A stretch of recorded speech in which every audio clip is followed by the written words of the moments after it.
I'm here in New Taipei City, where the military is getting ready to conduct a coastal defense exercise as part of its largest war games. We bring you the latest on Typhoon Doksuri as it passes near Taiwan's southern coast. What's got all these people crammed in here? Video games. Plus, today is the 70th anniversary of the Korean War armistice. TaiwanPlus looks at Taiwan's connection to that conflict.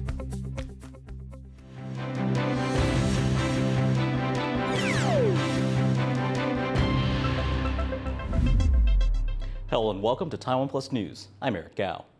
The country's troops are practicing how to defend against an amphibious attack as part of Taiwan's largest annual war games.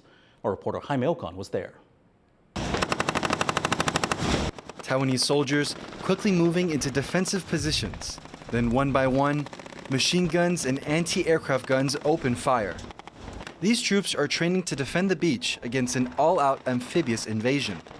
It's part of the country's largest annual war games, known as the Han Kuang exercises, which simulate an attack by China. There has been a realization that the People's Republic of China now has almost the military force to take Taiwan, and Taiwan needs to enhance its self-defense in response. And in particular, Taiwan needs to be able to keep the Chinese military from landing on the island. That's the focus of these anti-landing drills, where a team dressed in red takes on the role of an enemy force trying to capture the beach. And Taiwanese forces, the blue team, use a combination of armored vehicles, attack helicopters, and tanks to fend off the attack. They've chosen this beach in New Taipei City for the exercises for a specific reason. Taiwan's military said that this entire area behind me is a red beach. That means if China were to conduct an attack, it would be one of the most likely ports of entry. The beach isn't rocky, and it's next to a major port and city. There are about 14 of these red beaches on the main island, but this one is one of the closest to the capital city, Taipei, which is why Taiwan has been making sure areas like these are even more fortified. 我们知道，巴黎海滩哦，跟这个台北港以及我们的淡水河口呢，是我们北台湾非常重要的一个战略要地。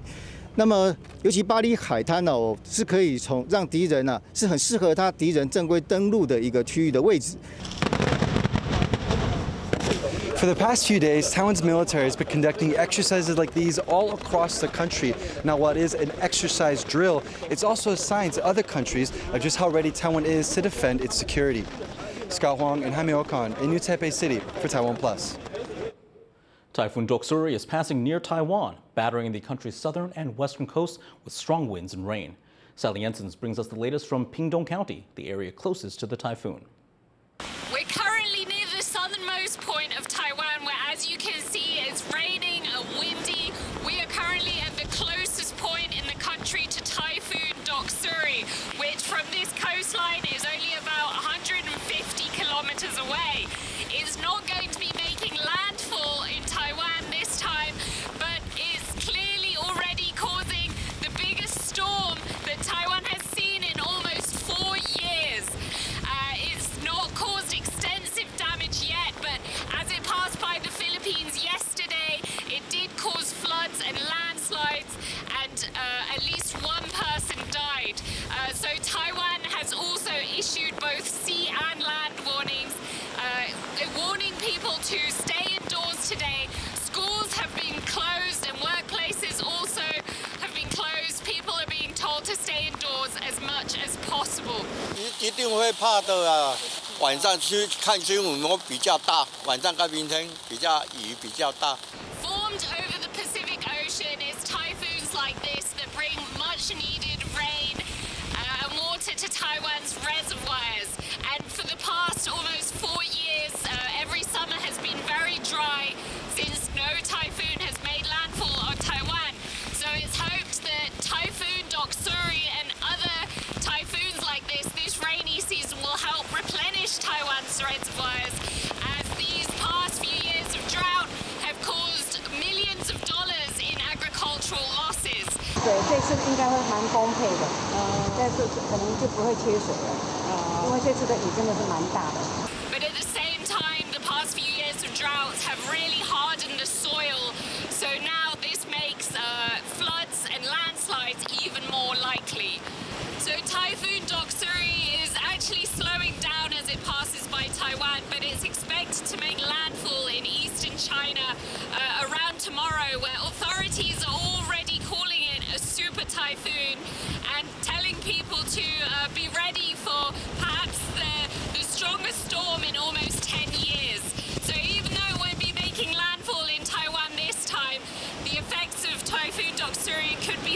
some time to come. Justin Wu and Sally Jensen in Pingdong County for TaiwanPlus. 3 Chinese tech companies are suspected of poaching Taiwanese engineers, violating Taiwan's law on cross-strait relations. 如果没有经过我国主管机关的许可，并且设立分公司跟营业处，然后从事相关猎人头的公司，这是会违反《两岸关系人民条例》规定，它的刑责的处罚。The 3 companies are now under investigation. One of those is top Chinese chipmaker Yangtze Memory Tech Corporation, which has been blacklisted by the U.S. An increasing number of Chinese firms are reportedly headhunting talent from Taiwan, which is a key hub in the semiconductor industry. This comes as the U.S. and China are vying for global tech supremacy, specifically in chips. Meanwhile, a local company has been fined for selling an unlicensed Chinese gaming phone, which listed Taiwan as being part of China. Taiwan's communications authority says this company, called Mi Club, wasn't licensed to sell the Chinese-made Red Magic 8 Pro gaming smartphone. The firm has been fined over $40,000 US. Mi Club had $650,000 in pre-orders for this phone, but some buyers say theirs never arrived. Others who did get their phones said their device was listed as being in Taiwan, China. The communications agency banned this wording on tech devices in 2020. The opposition candidate in Guatemala's presidential race says he would maintain ties with Taiwan if elected. Bernardo Arévalo had previously said that he would seek closer ties with China. But in a recent interview with the Atlantic Council, he said it was possible to do both at the same time. And we have made it very clear that there is no interest in altering the diplomatic relations between our countries. For us, working in both directions, keeping diplomatic relations with Taiwan and exploring commercial relations with China are completely compatible. Guatemala will head to the polls on August 20th. Arévalo's opponent, Sandra Torres, has already vowed to maintain her country's alliance with Taiwan. Guatemala is one of Taiwan's 2 remaining diplomatic allies in Central America. Neighboring Honduras switched recognition to Beijing in March, leaving Taipei with 13 ally nations. 8 EU lawmakers are in Taiwan, and they've met with President Tsai Ing-wen. Reporter Rik Glauert spoke to delegation member and European parliamentarian Reinhardt Budakov. Could you tell us a little bit about what you expect to get out of this trip? We know that there's been a mention of further cooperation between Taiwan and Europe on security issues, for example. What could that look like? There are issues where we can learn a lot from Taiwan's experience. For instance, in dealing with information manipulation online and offline, Taiwan has had to put up with a lot of PRC interference. We have still Russia as the one country that interferes the most in our own societies. But by comparing notes, we learn from each other. Also, we want to stabilize the situation, contribute to stabilizing the situation in the Taiwan Strait by making it clear to everybody, including in Beijing, that Taiwan is not isolated, that Taiwan has a lot of friends around the globe. Delegations from Europe often voice their support for Taiwan and say there's growing support for Taiwan in Europe in the face of aggression from China. But what could that support look like if China was to increase its hostilities on Taiwan? Well, first of all, I think we should stop fooling ourselves. I don't believe it's adequate to assume that you can stabilize the status quo. China is trying to undermine it as best they can. And if we don't want to just watch from the sidelines, then we have to invest in more cooperation with Taiwan. And that means a lot of very practical things. It means, for instance, actively supporting Taiwan's meaningful participation in international organizations like WHO, WHA, ICAO, Interpol, UNFCCC, and others. How do you think Europe is changing the way it deals with China in light of Russia's invasion of Ukraine? I strongly feel that the sad and bitter reality of Russia's imperialist aggression against Ukraine has highlighted to many Europeans this risk that there could hypothetically be an Asian repetition of the same kind of aggressive behavior by a revisionist power, in this case, Beijing, obviously. So that has put Taiwan and the concern for the future of Taiwan's democracy much more on the radar screen of many political actors. That was reporter Rik Glauert speaking with member of the European Parliament, Reinhardt Budakov. Coming up, Nepal's LGBTQ community awaits further movement on a same-sex marriage law.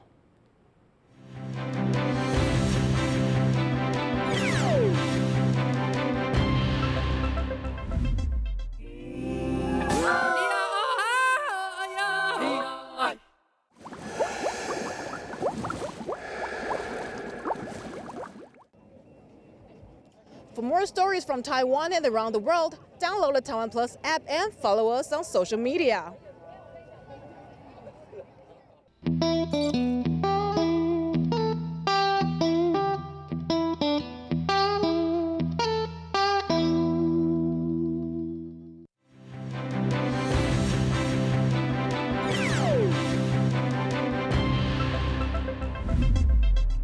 Welcome back. You're watching TaiwanPlus News. North Korea is expected to hold a large military parade on Thursday to show off its latest nuclear weapons. It's hosting the first foreign dignitaries to visit the country since it shut its borders because of the pandemic. Louise Watt reports. Russia's defense minister on a rare trip to North Korea.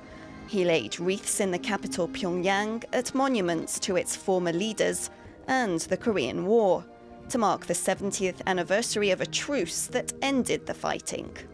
This high-profile trip by Sergei Shoigu comes at a time of rising tensions between Moscow and Washington over Russia's invasion of Ukraine, a move supported by North Korea, a longtime ally of Moscow.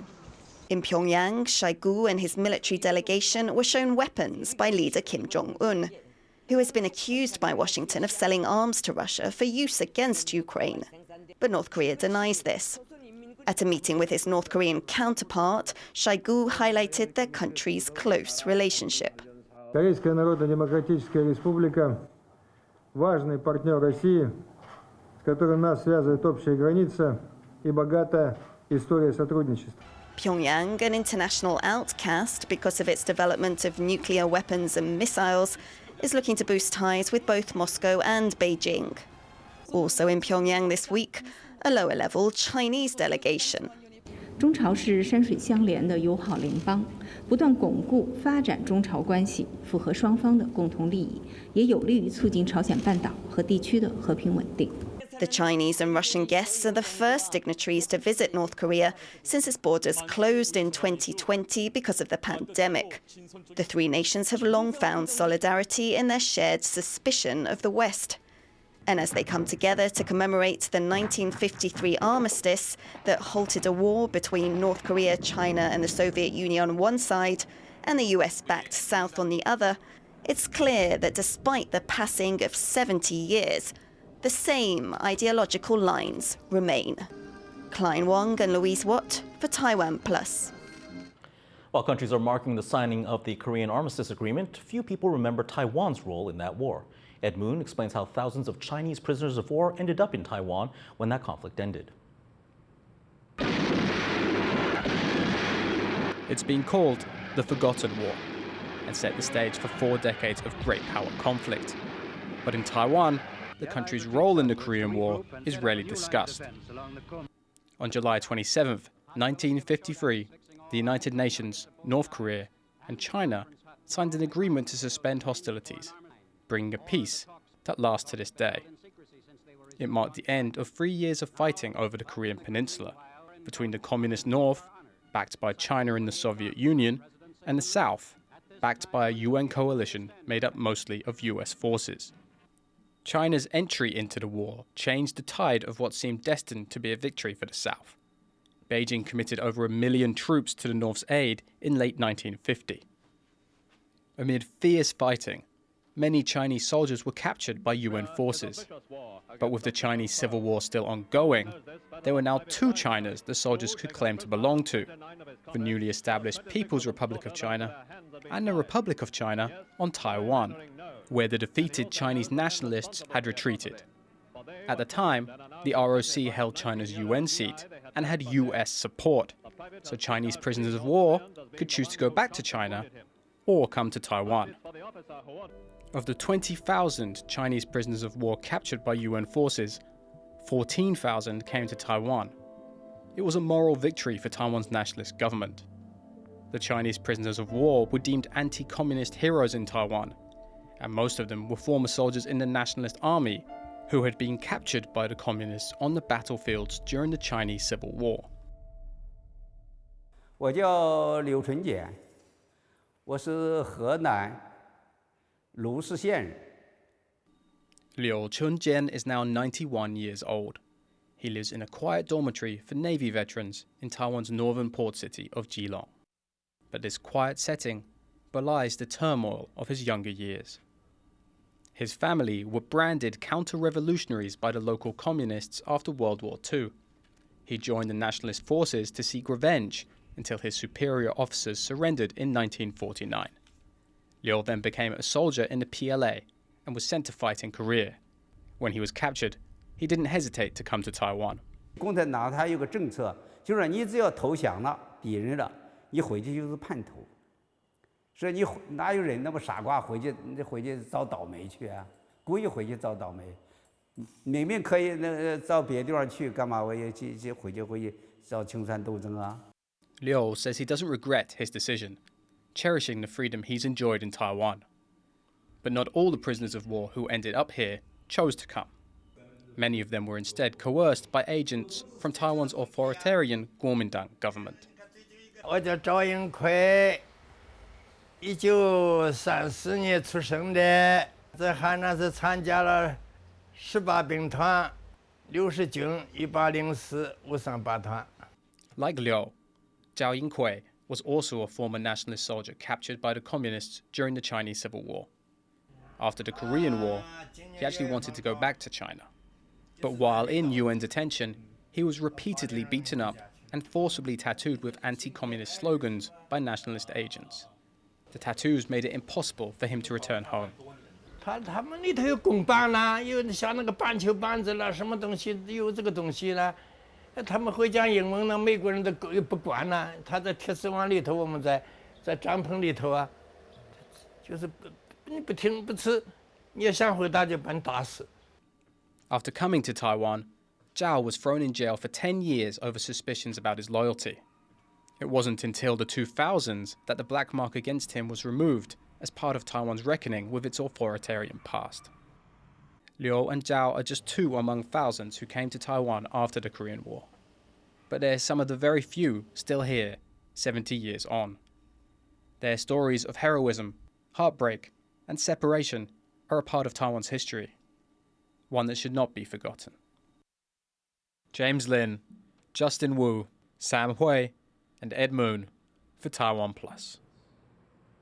U.S. Secretary of State Antony Blinken told New Zealand officials that their country and other nations are welcome to engage with the AUKUS Defense Pact. Here's what Blinken said while visiting New Zealand on Thursday.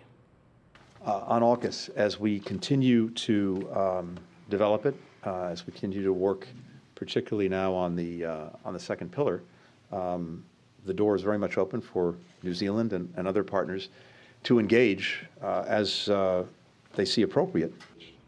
AUKUS is an agreement between the US, UK, and Australia focused on defense development. The second pillar refers to cooperation in technology and information sharing. One of the main goals is helping Australia get nuclear-powered submarines. New Zealand officials say their country is open to discussing joining the pact, but would not be willing to compromise its nuclear-free status. New Zealand has been nuclear-free since the mid-1980s. Meanwhile, the US and Australia are being joined by 11 other countries in their largest joint military exercise ever. The exercises, called Talisman Saber, involve 30,000 troops and are currently taking place across Australia. The focus is on land and air combat and amphibious landings. The exercise takes place every 2 years and is aimed at deepening regional security cooperation. Germany is participating for the first time this year as it seeks to increase military ties with its Indo-Pacific partners. An Australian defense official also reported a Chinese ship off the country's east coast monitoring the activities. The president of Niger says his country will maintain its freedom and democracy. That's in response to the military coup that toppled his government late Wednesday night. Writing on X, formerly known as Twitter, President Mohamed Bazoum said his country's hard-won gains will be safeguarded. Bazoum was arrested by members of his own guard in the presidential palace on Wednesday. Soldiers then announced on television that they'd remove him from power and suspended all institutions of the republic. Niger is an important ally of Western countries in their fight against jihadi militants. The UN, the US, and the EU have condemned the uprising. Nepal has made headlines for becoming the second country in Asia to legalize same-sex marriage. But as Rik Glauert reports, the journey to equality is not yet over for the country.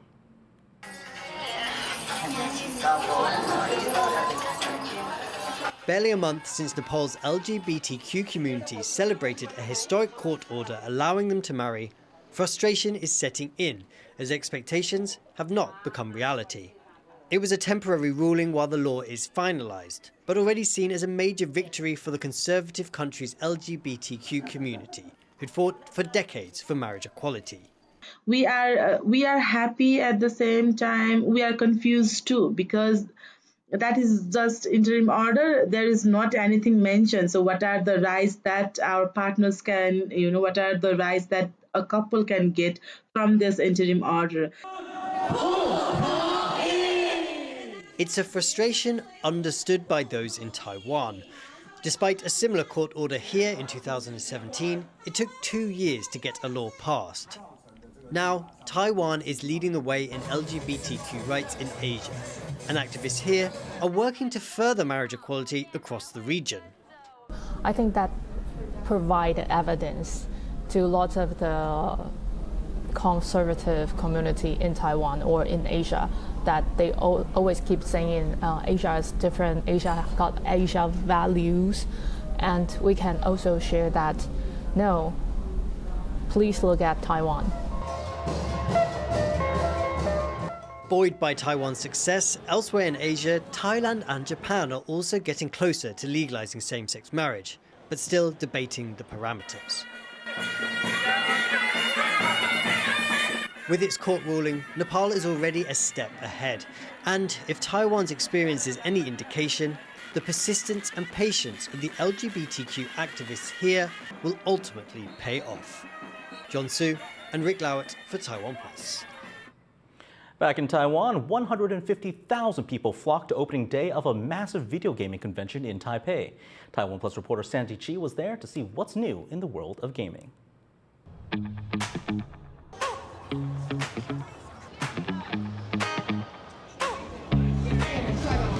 It's the opening day of Taiwan's biggest gaming convention, and it's already packed. We're going to take a look at what brings all these people here at the Taiwan Gaming Convention International. Gamers are in for a real treat at this 5-day event. A wide range of new titles from some of the world's top game developers is on display. Gaming started catching on in Taiwan after the first international esports competition, the World Cyber Games, which was held around 2 decades ago. And since the outbreak of the COVID-19 pandemic, it's exploded in popularity. 应该是因为大家都在家，然后就无聊啊，就没什么事情做，就会开始玩。 It's an encouraging trend for the industry, which is expected to be worth nearly $500 billion by 2030, despite a dip in profits last year. 玩家人数是倍数的成长的，所以其实我们对这个竞技游戏类的是有一个期望值在的。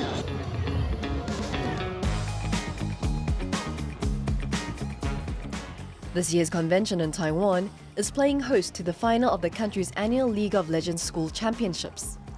Teams from 50 different schools took part in the competition, with more than 300 players. A far cry from the 25 who took part in the first contest 6 years ago. In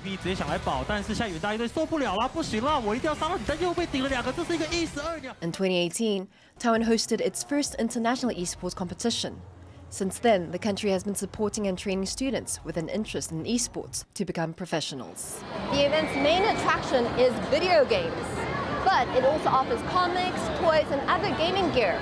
The event will run through next Monday, and the crowd is expected to be bigger over the weekend. Patrick Chen and Fanny Chi for TaiwanPlus. Thank you for watching TaiwanPlus News. Remember to download the TaiwanPlus app for more stories from Taiwan and around the world. Finally, we leave with images of an environmental documentary projected onto the Canby Bridge in Vancouver. Called Uninterrupted, a VR theater in southern Taiwan's Kaohsiung is showing this same short film until the end of the month free of charge. I'm Rik Glauert. Take care and see you next time.